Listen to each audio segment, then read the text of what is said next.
The square of red hollow was silent, the kind of silence that rotted inside a man's chest. Dust curled in the heat, wrapping around 3 Apache girls hanging from wooden beams, their bare feet twisting above the dirt. The sheriff's men leaned against the saloon porch, laughing low, passing a bottle between 'em. No one moved. No one dared. The preacher had left days ago, and Mercy had left long before him. The youngest girl tried to whisper something, maybe a prayer, but the rope cut her breath short. Her sister looked straight ahead, eyes dry, jaw set like stone.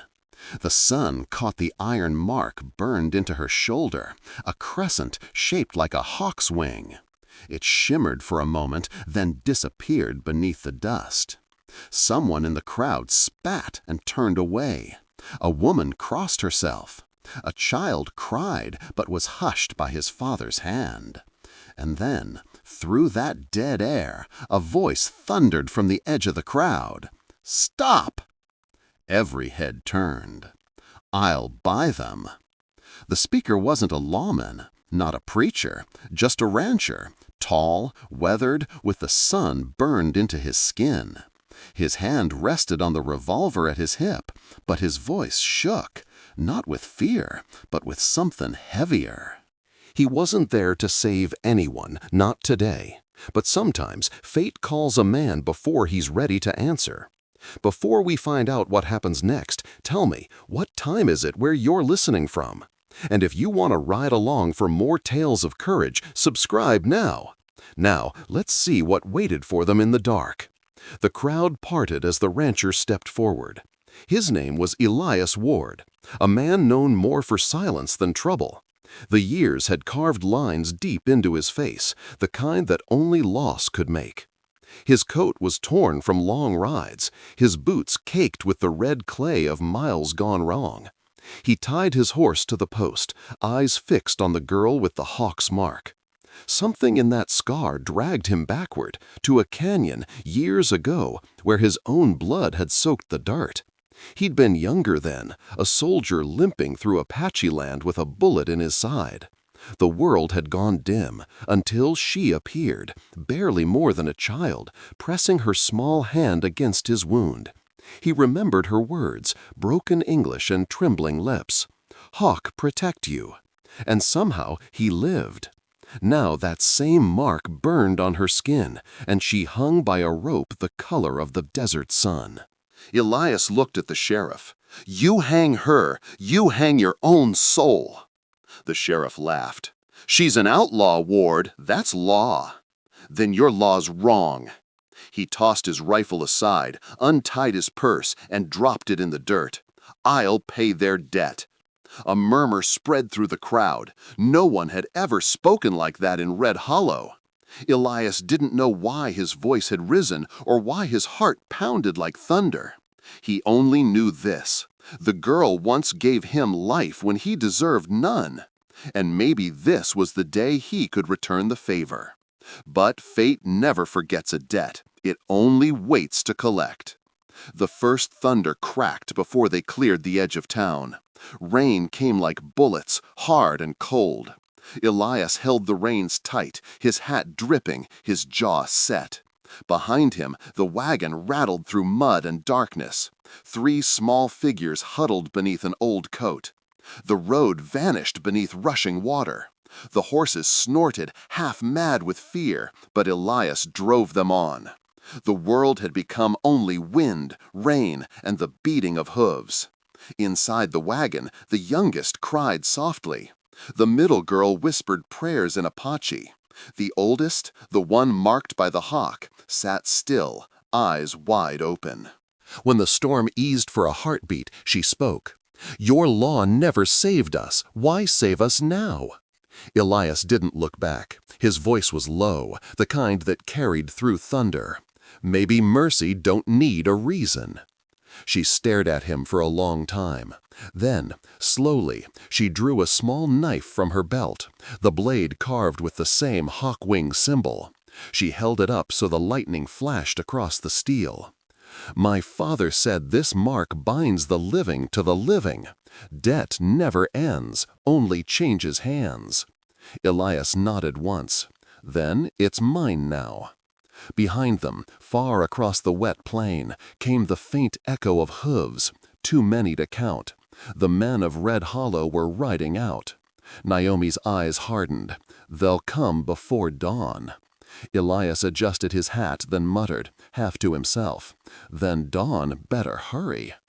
The wind rose again, howling through the open prairie, carrying with it the promise of blood, redemption, and a storm that would wash nothing clean. Dawn hadn't broken yet, only a gray bruise along the horizon. Elias could smell the rain-soaked dust before he heard the hooves. Dozens of them, coming fast. He stood on the porch, shotgun in hand, his left shoulder still bleeding from last night's fight with the storm. Inside the small cabin, the three girls gathered what they could, a blanket, dried corn, an old canteen. Naomi stepped outside, the rope from the gallows wound tight in her hands. Her hair was tied back, eyes burning with something fierce and quiet. "This rope once killed us," she said. "Now it will save us." Elias looked at her, saw the steadiness in her gaze. "Don't waste it on revenge." She didn't answer. She only looked east, where dust and gun smoke began to rise like a second sunrise. The riders came in a wave, the sheriff leading, coat flapping, eyes red from rage and whiskey. "Ward, turn 'em over! They belong to the law!" Elias stepped off the porch, boots sinking into the mud. He raised his voice above the wind. "Not to your law." The first rifle cracked. Splinters flew from the porch post. Elias fired once, not to kill, just to warn. The shot hit the sheriff's hat clean off. The riders scattered, circling wide. Bullets tore through the fence rails. One horse screamed and fell. Naomi darted through the tall grass, moving like a shadow. She swung the rope around a fence beam, pulling it taut, tripping a man clean off his saddle. The others hesitated, unsure if they were chasing outlaws or ghosts. Elias reloaded, teeth gritted. "Go inside!" he shouted. "No," Naomi answered. "We fight beside you, not behind." A shot rang out. Elias stumbled, the slug grazing his shoulder. Naomi dragged him behind the oak, pressed her hand against the wound. Through the smoke and thunder, her voice trembled, but not from fear.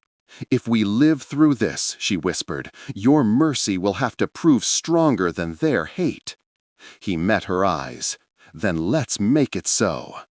And when the next wave came, they stood together, one man, three girls, and a storm that would decide what kind of world the dawn would bring. The fight burned itself out like a dying fire. The sheriff's riders were gone, scattered into the plains, leaving behind only the stench of gunpowder and rain. The air trembled with the echo of hooves fading toward the horizon. Elias knelt beside the porch, breathing heavy, blood soaking through his sleeve. The storm had quieted, but the silence it left behind was heavier than thunder. Then came a groan. The sheriff lay sprawled beneath his fallen horse, one leg twisted, eyes wild with pain. Mud streaked his face, his badge hung crooked on his chest. Naomi stepped closer, the same rope still in her hands. Her breath came fast, the rain tracing lines down her cheeks. She raised the rope high, fury trembling through her arms. "He would have watched us die," she said. "Why shouldn't he see the same end?" Elias forced himself to his feet, limping toward her. "Because that ain't justice, that's revenge." She turned, eyes blazing. "He killed our father. He burned our home." "And if you do this," Elias said quietly, "you'll carry his fire in your heart forever." For a long moment, the rain filled the space between them, steady, endless, cleansing. Naomi's grip loosened. The rope fell into the mud. She knelt beside the sheriff instead, hands shaking. "My father said the hawk protects only the worthy," she whispered. Elias lowered his gun, voice raw but steady. "Then let mercy be the proof we are." The sheriff's eyes flickered. Shame, fear, maybe even something close to understanding. Naomi stood, breathing hard. "You could have killed him," she said. Elias gave a faint, tired smile. "Maybe some debts ain't meant to be paid in blood." The rain began to ease. Above them, a hawk circled once, its cry cutting through the clouds, sharp, distant, and free. Morning came soft and golden, spilling through the cracks of the old cabin walls. The storm had washed the land clean. Every fence post glistened, every leaf heavy with light. The world, for once, was quiet. Elias sat on the porch, his shoulder wrapped in linen, the smell of wood smoke curling from the hearth. Inside, the girls moved slowly, not like captives anymore, but like people rebuilding something that had been stolen. The youngest hummed an old tune, her voice fragile but alive. The middle one stirred a pot of corn over the fire. Naomi stepped outside, barefoot in the damp earth. In her hands, she carried a piece of charcoal, black from the fire. She knelt by the porch post and began to draw, steady, careful strokes forming the shape of a hawk's wing. Elias watched in silence. "What's that for?" She didn't look up. "My father's mark, but this time it guards the house, not a person."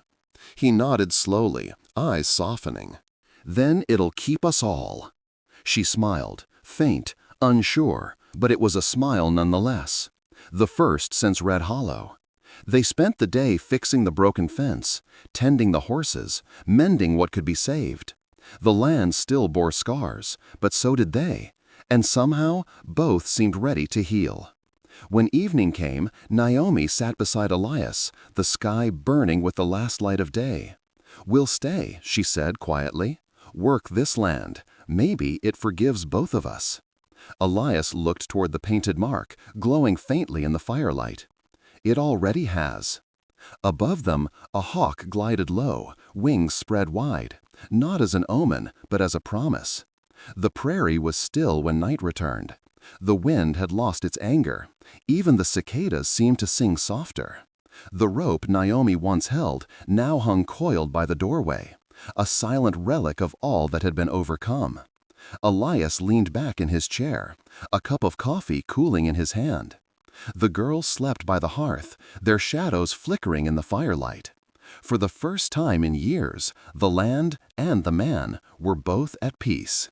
He looked toward the mark on the porch post, the black outline of the hawk wing catching the moonlight. "Strange," he murmured. "How mercy leaves a scar, but somehow it heals at the same time." He closed his eyes, breathing the quiet. And in that stillness, the thought came to him, not like a sermon, but like truth itself. Sometimes mercy costs everything, but it gives you back more than gold ever could. Maybe salvation doesn't come from miracles, but from the quiet kindness we give to one another. So, partner, if you were Elias Ward, standing on that muddy field, would you have pulled the trigger, or would you have let mercy speak instead? If this story touched your heart, pour yourself a cup of tea and sit a while. Tell me, what time is it where you're listening from tonight? And if the story of Elias and the Hawk sisters reminded you that goodness still lives out here in the dust, don't forget to like the video and subscribe for more tales of courage, justice, and second chances.